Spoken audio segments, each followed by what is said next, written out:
Swim dito, swim kay mami. Swim. Swim. Isang basa. Naligo sa dagat. Isang basa. Siesta. Siesta sila ngayon. Si hapon na yun pa yung isa. Oh. Sino umiyak sa mesa? Ay, talaga tayo. Ikaw. Ikaw ba't ang ingay mo? Uy. Uy. Uy. Ba't ang ingay mo? Love you too. Hi everyone! Welcome to our family vlog.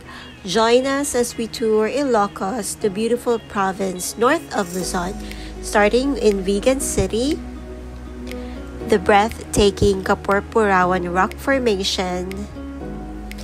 We also went to see the famous Patapat Viaduct, had an amazing time at the Blue Lagoon, and of course, feeling the breeze and the beauty of the Boracay of the North, which is the Saud Beach. Join me and my family with our lovely fur babies as we tour Ilocos. We will also show you where we stayed, which is here at the Palm Grove Saud Holiday Complex, and how much we spent for this trip.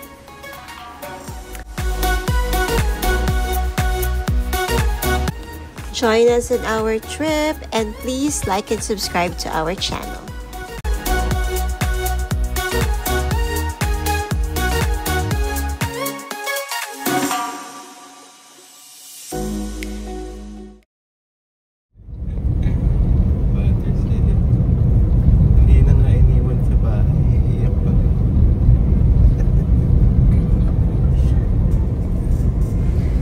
Around 2:30 AM kami umalis ng bahay kasi 12 hours ang biyahe papuntang Pagudpud. Grabe.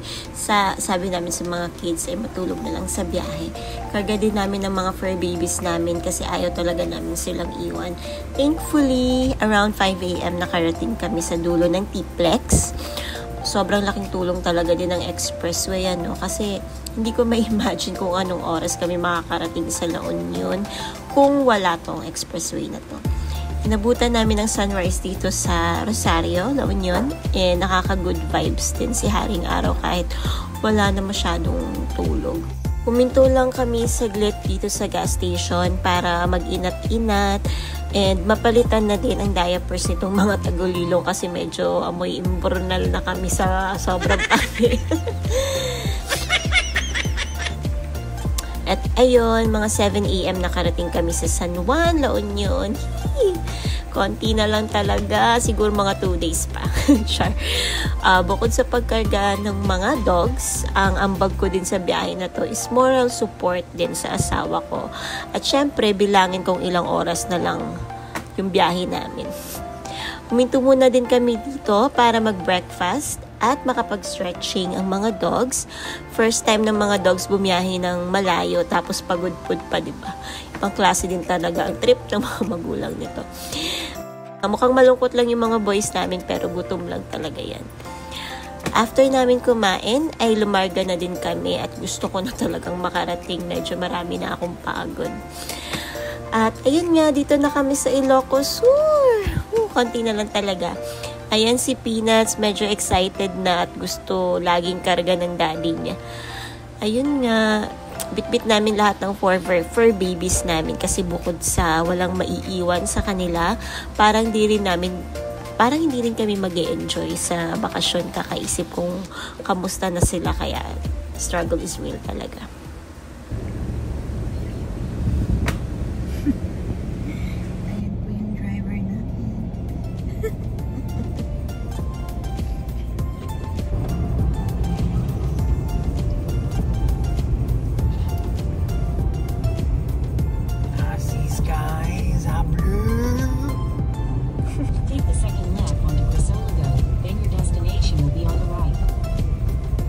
Yay! We're here in Vigan.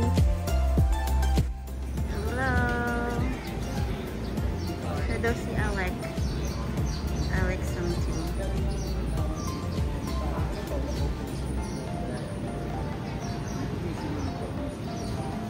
Oo.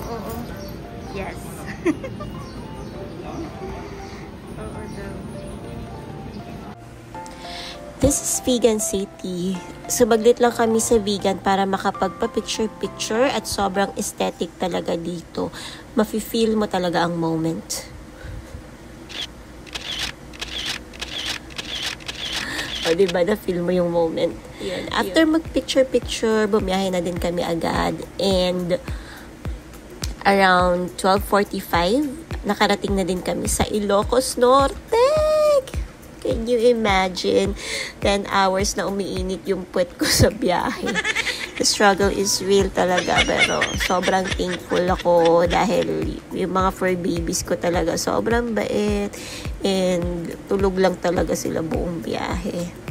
Grabe, sobrang ganda ng view dito papuntang Ilocos Norte. Almost 3 p.m. Andito na kami sa Pagudpod. Grabe, Pagudpod. Grabe yung more than 12 hours din yun na biyahe. Hindi ako makapaniwala. Kaya maya namin yun.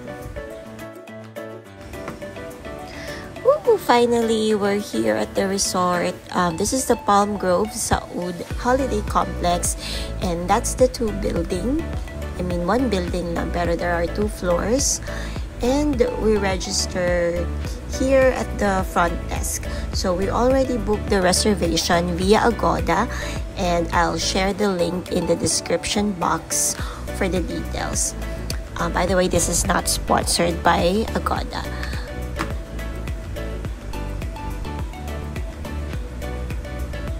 After we register, ay umakyat na kami sa room which is at the 2nd floor.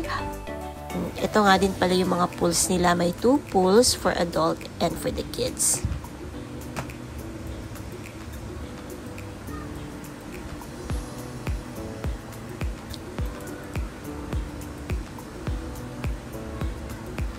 Hello sa mga mahihain kong anak. Lagi na lang mga nagtatago sa camera. Well, okay na din na nasa 2nd floor kami kasi, diba, hindi agad makakalabas yung mga dogs sa baba. Meron din kasi silang dog dito sa resort. Medyo mga Amazon na tong mga Shih Tzu ko, kaya baka awayin nila yung mga dogs. Huy, may excited na umihi sa bed. Si Peanuts, nambibinyag talaga yan ng bed, kaya naka-diaper din talaga yan lagi. And this is our room. From here, we can view the pool from the veranda. So look.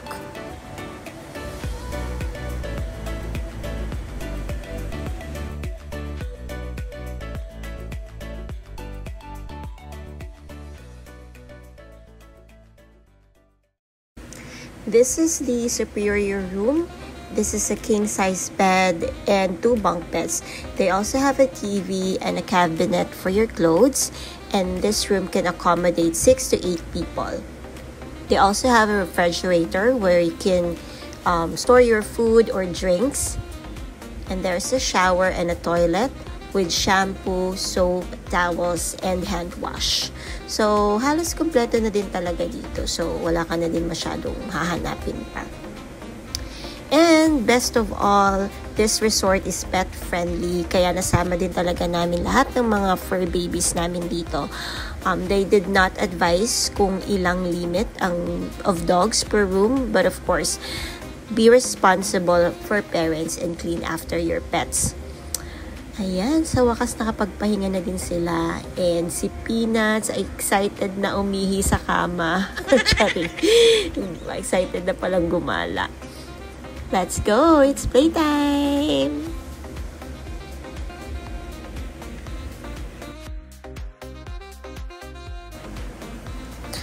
So, ayun na nga, after namin makapagpahinga and makapagmuni-muni, ay naglakad muna kami dito papunta sa beach para makita yung sunset.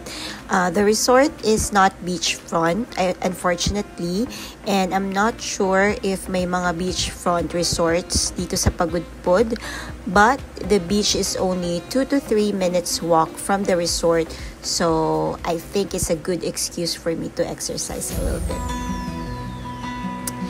And this is the view. So, dito dito muna ako and I'll have you guys enjoy the moment. This is our day 1.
Hey, welcome to our day 2 here in Pagudpod.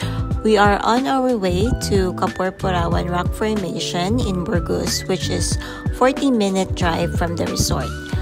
Bangi Mills is also along the way, so we will stop there too on our way back. So our itinerary for today is Kapurpurawan Rock Formation, Bangi Mills, Patapat Viaduct, Bantay Abot Cave, and Blue Lagoon, where we will spend the rest of the day to have some lunch and go for a swim.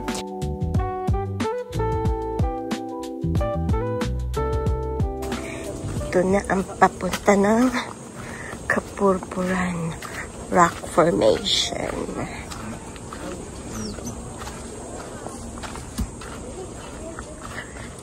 To this, merong akong turistang nakapayong. I'm gonna have an irritated masisira ang ano niya. Skin niyang nakakairita. Irritated skin daw. Skin na nakakairita. Sumakses ka na sa life. 15 minutes. Good puppy, oh. Saan? Diba, sobrang ingat pag wala pa. Ayun. Ano? Ayun ang rock formation. Nandun. So, mga 100 pa ito. Ayun siya. Para saan? Alin? Lakarin natin. Lakarin na yan. Yun. Pwedeng magkabayo papunta doon. So, lakarin natin ng lapit lang naman yan. Charing! May nangangabayo. Ganun din naman. Yasus ka lang. Naman tayo sa mapupulikat ka. Ready ang ano ko dyan. Crocs. Oh. Crocs na beke. Charing.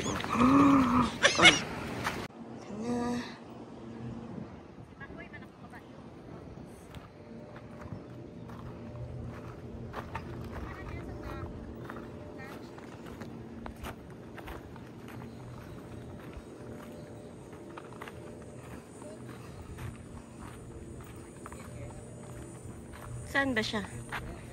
Ayun, nag-moment. Yung ano ko nag-moment.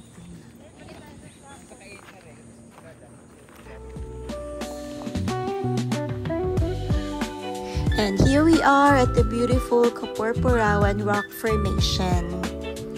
The Kapurpurawan Rock Formation is a stunning natural spot here in Burgos, Ilocos Norte, and it is famous for its smooth, creamy, white limestone shapes.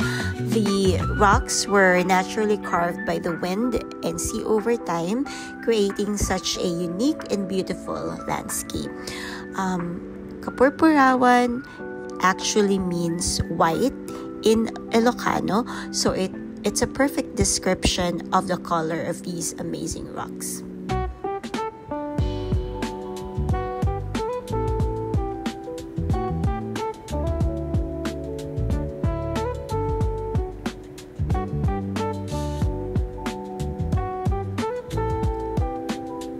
Our stay here is really lovely and I love this place. And here are a few snaps from our stay here.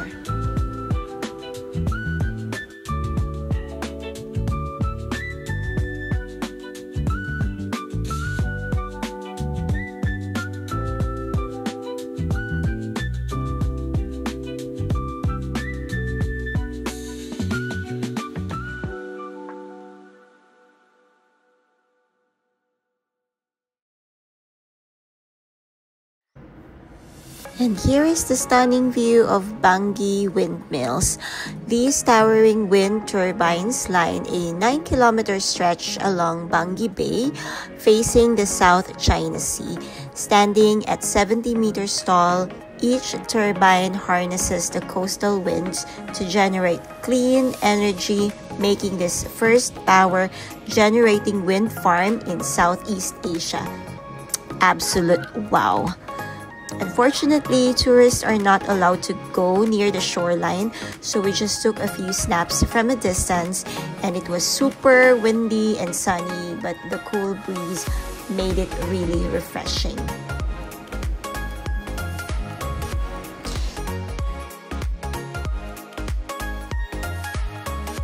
Here are a few snaps from our stay here.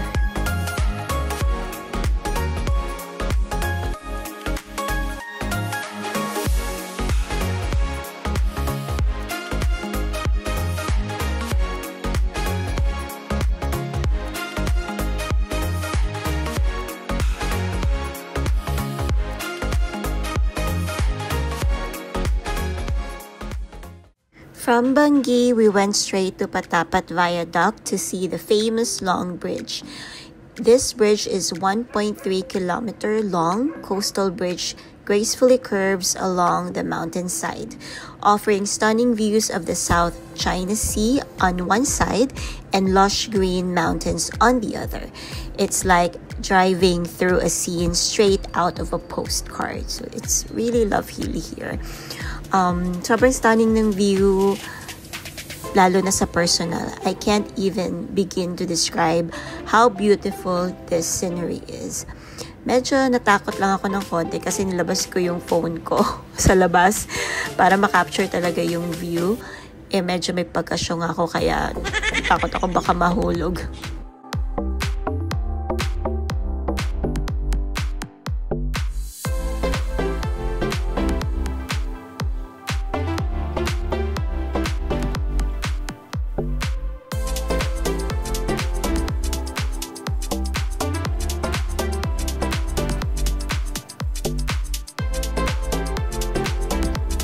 At eto naman yung view niya pabalik.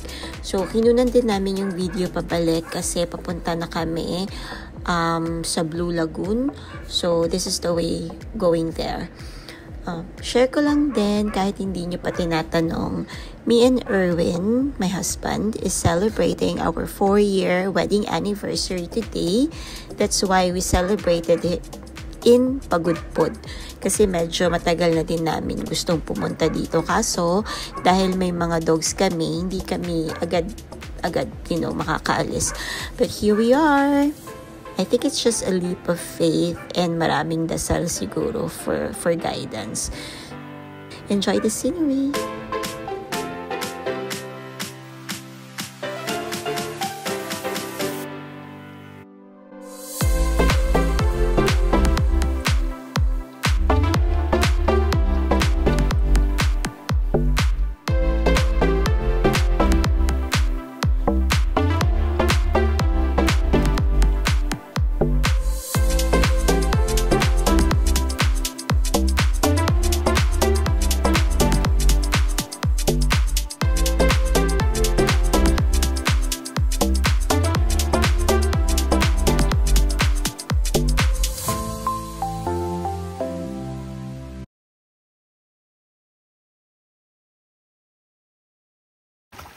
On the way to Blue Lagoon, we stopped by at the Bantay Abot Cave, which is a natural rock formation here in Pagudpud. From what I gathered, it's actually a hill and not a cave. So, meron siyang parang archway, which is, according to Wiki, it was formed by forces of sea and wind over time. And that's why it translates to mountain with a hole.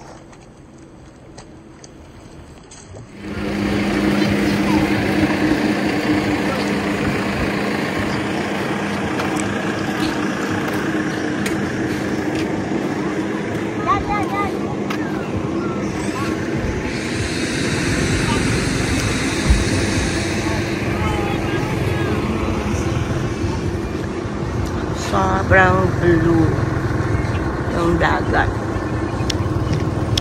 Parang hindi siya capture sa camera kung gaano siya ka-blue, pero parang siyang ano bang blue yan? Sky blue. Sky blue, aquamarine. Mas maganda. At ayun, dito na kami ngayon sa Blue Lagoon. Nag-rent lang kami dito ng cottage, mga worth 500 pesos. Tapos doon na kami nagstay. And nandun din yung mga dogs and kids. Meron din sila ditong nearby restaurant kung saan pwede ka mag-order. Nag-order na kami ng food for lunch and then hinihintay na lang namin. Nagbayad din pala kami dito ng environmental fee. I think it's around 20 pesos per person. Medyo madaming dahon sa shore, parang mga seaweed siguro. So, baka hindi pa nila nalilinis. Pero so far, maayos naman, okay naman dito. Yung sand, yung water, the sand is very white and sobrang clear din ng water. Wala din masyadong tao dito. So, if you want a more relaxing stay na wala masyadong tourist, you can stay here. Meron din silang mga rooms dito na for rent, for backpackers and family.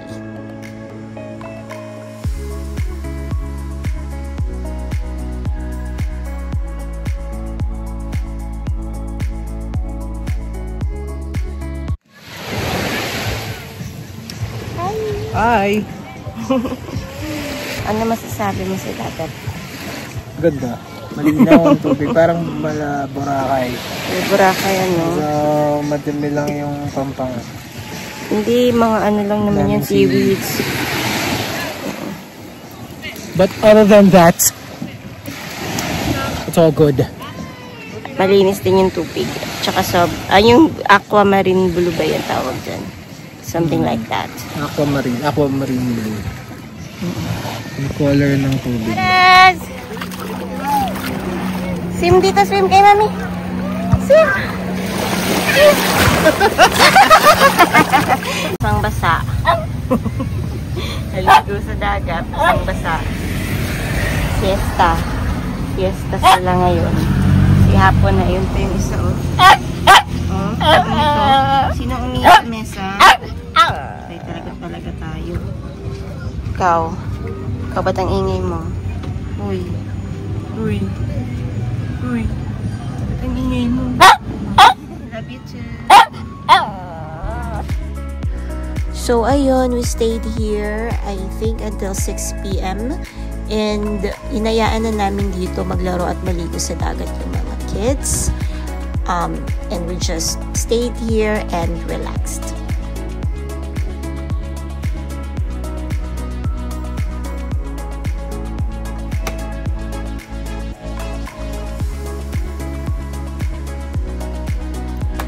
Nung kinagabihan na, may nakita kami nagtitinda dito ng barbecue at bumili na kami para may dinner kami. Nag-take out na lang din kami para sa resort na namin kainin. At medyo gabit na, nakakatakot na pabalik. The resort is 30 minutes away from here, kaya need na namin talagang umalis. Buti na lang at pwede kami magdala ng food sa resort. So, that wraps up our day 2.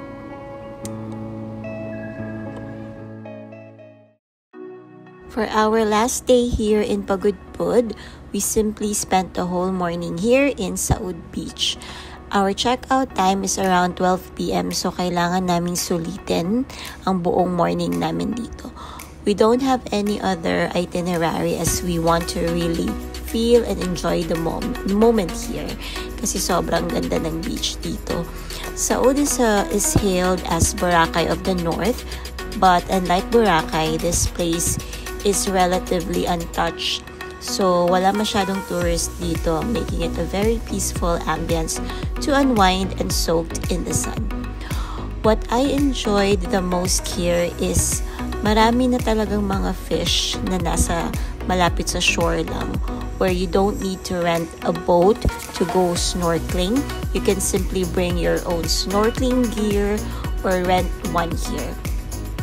Maraming isda dyan and I swear sobrang nakakatuwa talaga sila.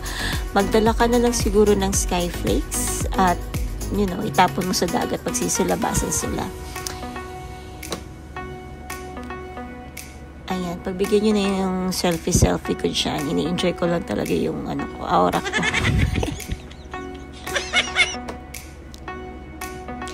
And that wraps up our whole trip here in Pagudpud. Best day ever. Thank you so much sa asawa ko na nag-drive ng 12 hours para makarating kami lahat dito. And sobrang bilib naman talaga ako sa kanya at hindi biro ang i-drive ang ganun kalayo. But dahil, mahaba ang hair ko, kinaya niya. The best gift ever one can give is the time and effort spent. So, I will not ask for more.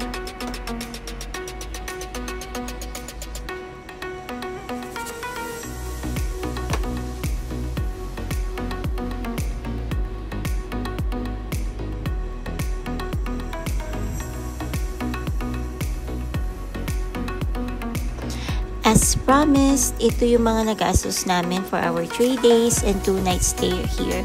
Thank you everyone for watching, and if you can please like and subscribe to our video and our channel, we really appreciate it. Till next vlog, bye!